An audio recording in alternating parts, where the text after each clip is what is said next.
Simon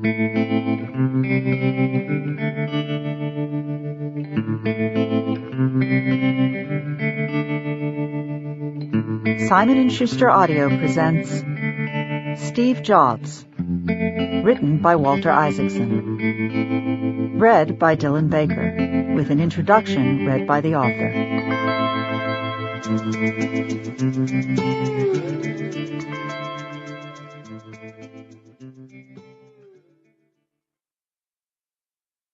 The people who are crazy enough to think they can change the world are the ones who do. Apple's Think Different commercial, 1997. Introduction. How this book came to be. In the early summer of 2004, I got a phone call from Steve Jobs. He had been scattershot friendly to me over the years, with occasional bursts of intensity, especially when he was launching a new product that he wanted on the cover of Time, or featured on CNN, places where I'd worked. But now that I was no longer at either of those places, I hadn't heard from him much. We talked a bit about the Aspen Institute, which I had recently joined, and I invited him to speak at our summer campus in Colorado. He'd be happy to come, he said, but not to be on stage. He wanted instead to take a walk so that we could talk. That seemed a bit odd. I didn't yet know that taking a long walk was his preferred way to have a serious conversation. It turned out that he wanted me to write a biography of him. I had recently published one on Benjamin Franklin and was writing one about Albert Einstein, and my initial reaction was to wonder, half-jokingly, whether he saw himself as the natural successor in that sequence. Because I assumed that he was still in the middle of an oscillating career that had many more ups and downs left, I demurred. Not now, I said. Maybe in a decade or two, when you retire. I had known him since 1984, when he came to Manhattan to have lunch with Time's editors and extol his new Macintosh. He was petulant even then, attacking a Time correspondent for having wounded him with a story that was too revealing. But talking to him afterward, I found myself rather captivated, as so many others have been over the years, by his engaging intensity. We stayed in touch, even after he was ousted from Apple. When he had something to pitch, such as a next computer or a Pixar movie, the beam of his charm would suddenly refocus on me, and he would take me to a sushi restaurant in Lower Manhattan to tell me that whatever he was touting was the best thing he had ever produced. I liked him. When he was restored to the throne at Apple, we put him on the cover of Time, and soon thereafter he began offering me his ideas for a series we were doing on the most influential people of the century. He had launched his Think Different campaign, featuring iconic photos of some of the same people we were considering, and he found the endeavor of assessing historic influence fascinating. After I had deflected his suggestion that I write a biography of him, I heard from him every now and then. At one point, I emailed to ask if it were true, as my daughter had told me, that the Apple logo was an homage to Alan Turing, the British computer pioneer who broke the German wartime codes and then committed suicide by biting into a cyanide-laced apple. He replied that he wished he had thought of that, but that he hadn't. That started an exchange about the early history of Apple, and I found myself gathering string on the subject, just in case I ever decided to do such a book. When my Einstein biography came out, he came to a book event in Palo Alto and pulled me aside to suggest, again, that he would make a good subject. His persistence baffled me. He was known to guard his privacy, and I had no reason to believe that he'd ever read any of my books. Maybe someday, I continued to say. But in 2009, his wife, Lorene Powell, said bluntly, "If you're ever going to do a book on Steve, you'd better do it now." He had just taken a second medical leave. I confessed to her that when he had first raised the idea, I hadn't even known he was sick. "Almost nobody knew," she said. He had called me right before he was going to be operated on for cancer, and he was still keeping it secret, she explained. I decided then to write this book. Jobs surprised me by readily acknowledging that he would have no control over it, or even the right to see it in advance. "It's your book," he said. "I won't even read it." But later that fall, he seemed to have second thoughts about cooperating, and though I didn't know it, he was hit by another round of cancer complications. He stopped returning my calls, and I put the project aside for a while. Then, unexpectedly, he phoned me late on the afternoon of New Year's Eve of 2009. He was at home in Palo Alto with only his sister, the writer Mona Simpson.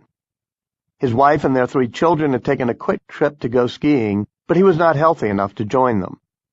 He was in a reflective mood, and we talked for more than an hour.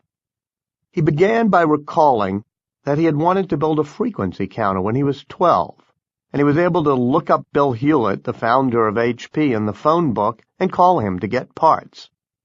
Jobs said the past 12 years of his life, since his return to Apple, had been his most productive in terms of creating new products. But his more important goal, he said, was to do what Hewlett and his friend David Packard had done, which was to create a company that was so imbued with innovative creativity that it would outlive them. I always thought of myself as a humanities person as a kid, but I liked electronics, he said. Then I read something that one of my heroes, Edwin Land of Polaroid, said about the importance of people who could stand at the intersection of humanities and sciences, and I decided that's what I wanted to do. It was as if he were suggesting themes for his biography, and in this case at least, the theme turned out to be valid. The creativity that can occur when a feel for both the humanities and the sciences combine in one strong personality was a topic that most interested me in my biographies of Franklin and Einstein, and I believe that it will be a key to creating innovative economies in the 21st century. I asked Jobs why he wanted me to be the one to write his biography. "I think you're good at getting people to talk," he replied. That was an unexpected answer. I knew that I would have to interview scores of people he had fired, abused, abandoned, or otherwise infuriated, and I feared he would not be comfortable with me getting them to talk. And indeed he did turn out to be skittish when word trickled back to him of people that I was interviewing. But after a couple of months, he began encouraging people to talk to me, even foes and former girlfriends. Nor did he try to put anything off limits. "I've done a lot of things I'm not proud of, such as getting my girlfriend pregnant when I was 23 and the way I handled that," he said. "But I don't have any skeletons in my closet that can't be allowed out." He didn't seek any control over what I wrote or even ask to read it in advance. His only involvement came when my publisher was choosing the cover art. When he saw an early version of a proposed cover treatment, he disliked it so much that he asked to have input in designing a new version. I was both amused and willing, so I readily assented. I ended up having more than 40 interviews and conversations with him. Some were formal runs in his Palo Alto living room. Others were done during long walks and drives or by telephone. During my 2 years of visits, he became increasingly intimate and revealing, though at times I witnessed what his veteran colleagues at Apple used to call his reality distortion field. Sometimes it was the inadvertent misfiring of memory cells that happens to us all. At other times he was spinning his own version of reality, both to me and to himself. To check and flesh out his story, I interviewed more than 100 friends, relatives, competitors, adversaries, and colleagues. His wife also did not request any restrictions or control, nor did she ask to see in advance what I would publish.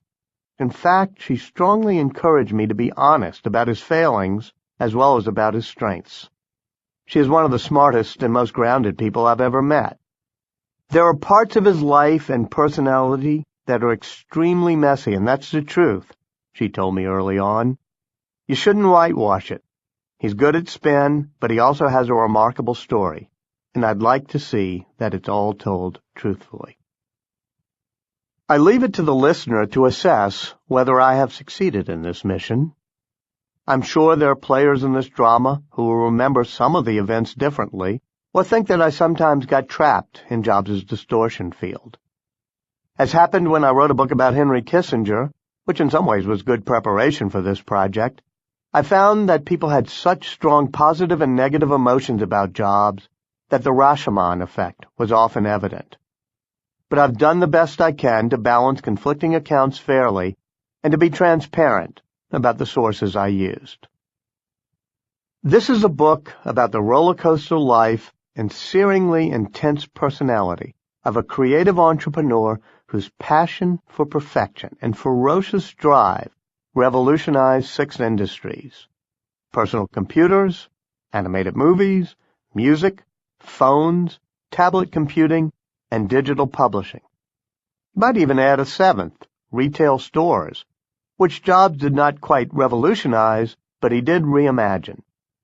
In addition, he opened the way for a new market for digital content based on apps rather than just websites.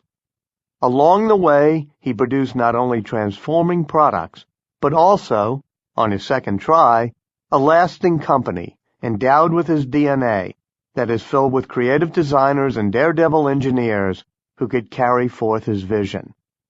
In August 2011, right before he stepped down as CEO, the enterprise he started in his parents' garage became the world's most valuable company. This is also, I hope, a book about innovation. At a time when the United States is seeking ways to sustain its innovative edge and when societies around the world are trying to build creative digital age economies, Jobs stands as the ultimate icon of inventiveness, imagination, and sustained innovation. He knew that the best way to create value in the 21st century was to connect creativity with technology. So he built a company where leaps of the imagination were combined with remarkable feats of engineering. He and his colleagues at Apple were able to think differently. They developed not merely modest product advances based on focus groups, but whole new devices and services that consumers did not yet even know they needed. He was not a model boss or human being, tidily packaged for emulation. Driven by demons, he could drive those around him to fury and despair. But his personality and passions and products were all interrelated, just as Apple's hardware and software tended to be, as if part of an integrated system. His tale is thus both instructive and cautionary, filled with lessons about innovation, character, leadership, and values. Shakespeare's Henry V, the story of a willful and immature prince who became a passionate but sensitive, callous but sentimental, inspiring but flawed king, begins with the exhortation, "Oh, for a muse of fire that would ascend the brightest heaven of invention." For Steve Jobs, the ascent to the brightest heaven of invention begins with a tale of 2 sets of parents and of growing up in a valley that was just learning how to turn silicon into gold.